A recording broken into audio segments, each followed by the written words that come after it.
Hmm. We have 27,000 plants on our 27 acres of grapes, and each of these plants is touched 15, 16 times a year. So growing grapes is extremely labor intensive. But isn't that pretty? And the clusters are so little and they're so tasty. Well, that looked like a Chardonnay grape, but you have to, if you look at the cluster, they're just daintier. That's a pretty cluster. So you just kind of want it, you wish that you could pick it right now because it's also nice and clean. You just clip, clip, clip, clip. This is Pinot Gris, and Pinot is Pinot Gris, you know, and there's Pinot Noir, and there's Pinot Blanc, and a Pinot Gris, I guess they called it Gris because it is almost this red color. They couldn't call it Pinot Rouge, so they call it Pinot Gris, and it makes a white wine.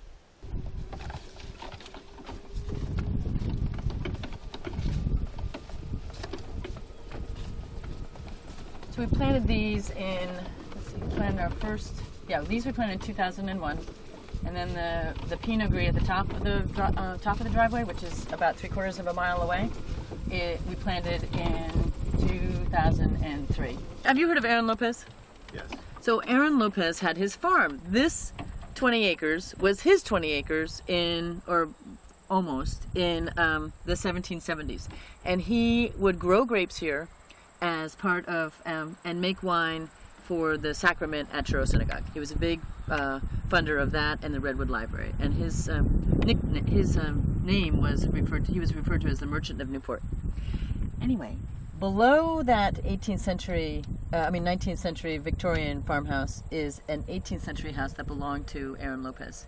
And as it turned out, a nice retired engineer had decided he was going to do some research about Aaron Lopez, and he was looking at maps, and down by the water it was referred to as Lopez Bay.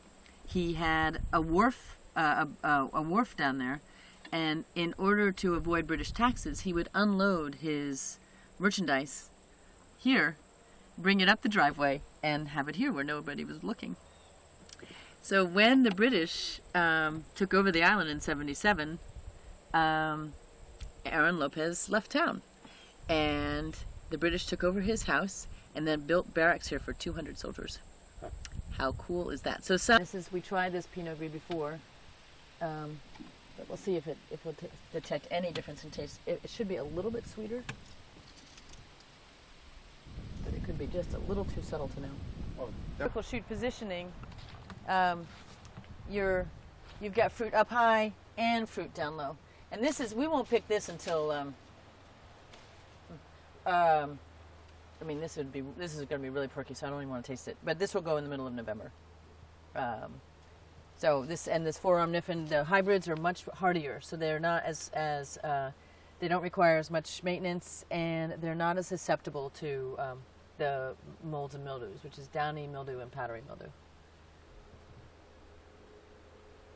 Yeah, the plants along the edge tend to be a little bit more beat up. Like, this is kind of pretty in here. At that nifty device, this was too overgrown, so we haven't been able to use it here. This is the Cayuga. And this is what we're getting ready to pick. And you can see how it's a little bit messy, whereas the others were so pristine.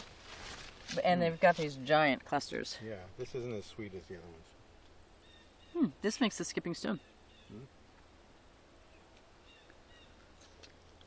As that one last one yet. Yeah, you're right. But still tastes good. Oh, yeah. These are like table grapes. Cayuga was developed up in the Finger Lakes. Did I say that? In the 1960s.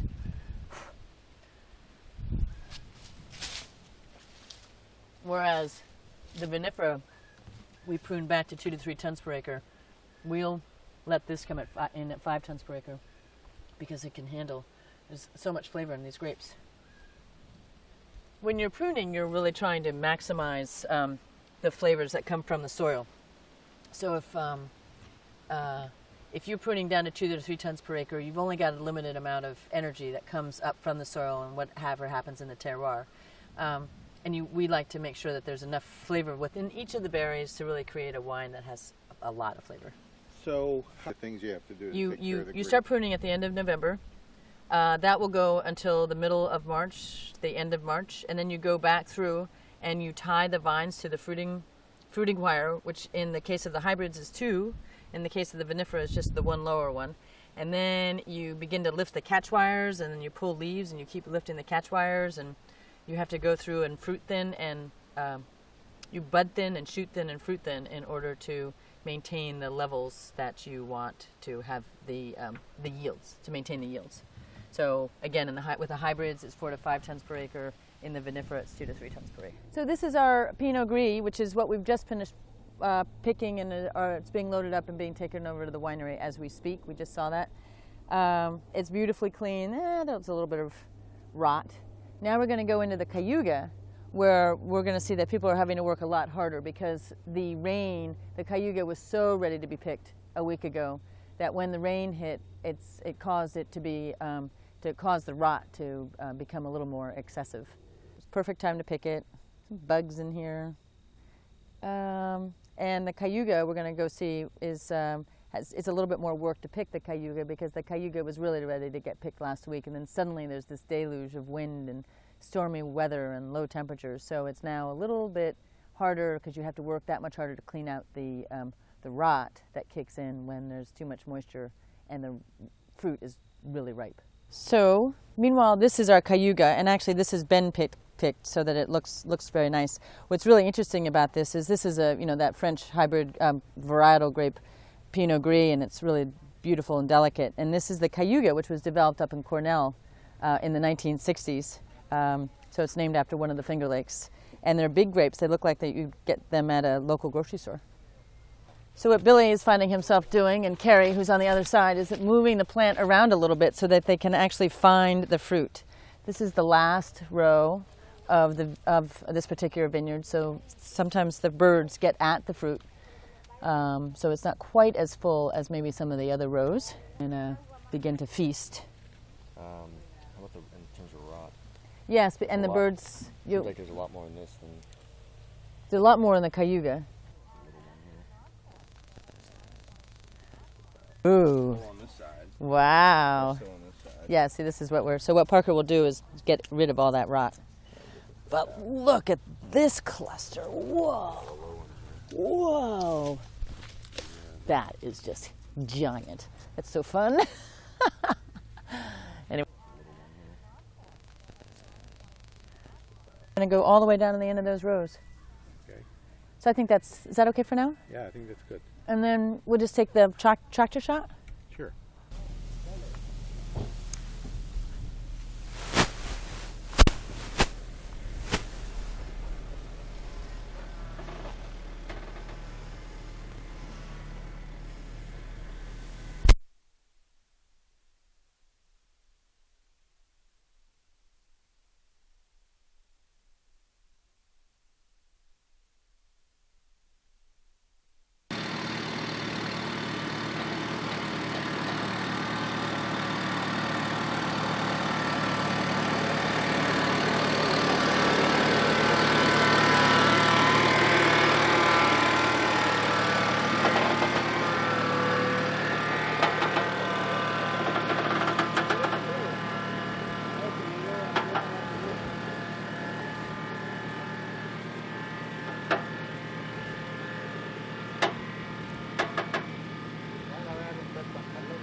But right now, what we're doing, we've finished picking the Pinot Gris, and Ever Ortega and his 2 assistants are loading up these these containers are called lugs, and a lug holds about 40 pounds of fruit.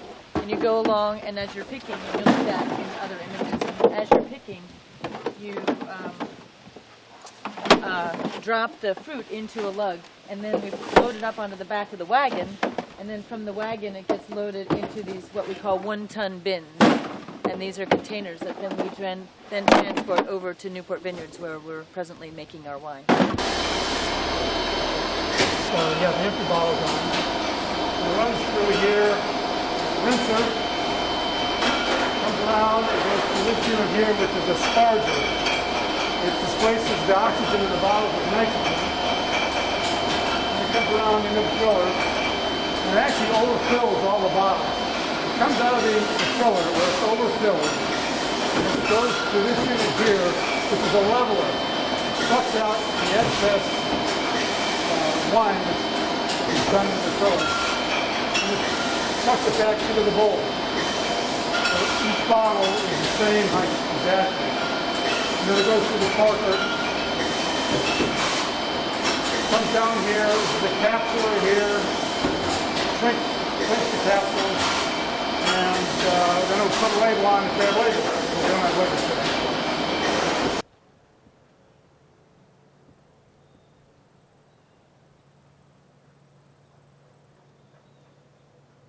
Yeah, so we restored this building in 1999, 2000, worked with Dave Jenkins in Middletown. And we had learned, we started as growers, and that was very expensive. Then we started to make wine and sell wine, but we realized that in order to make the business sustainable, we had to restore this building and make it into a place for people to come and taste wine and enjoy themselves and buy wine. And for us, it was a nice way to introduce the idea of explaining to people the importance of maintaining these places, of adaptive reuse, of rebuilding, of taking a nice, beautiful old building and making it do something else rather than having it go away. We get the chance to talk all about historic preservation and the conservation of open space at the same time that we're tasting delicious wines. We have 8 wines to taste, which seems like a lot, but they're all so distinct that, and we'll hand people a tasting sheet, and they'll start at the top of the sheet and work down. And then we start with the lightest and the driest and move on to, so we'll start with the Pinot Gris, and then go on to the 2 Chardonnays, and then the newest, which is the Albarino, which is very bright.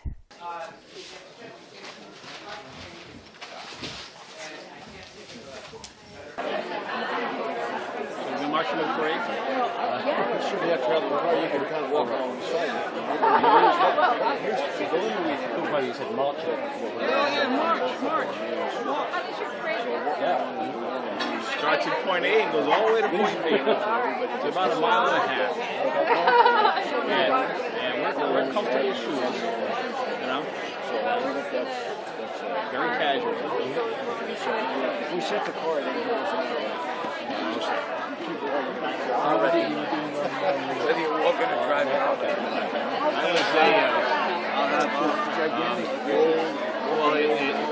was a shooter. I was one of the guys on the deck that launched the airplanes. Okay. Like on the catapult? Yeah. When these unity invitations. I was up on the deck. They have a guy that sits in the, they call it the trough, but there's a little gangway along the edge of the deck.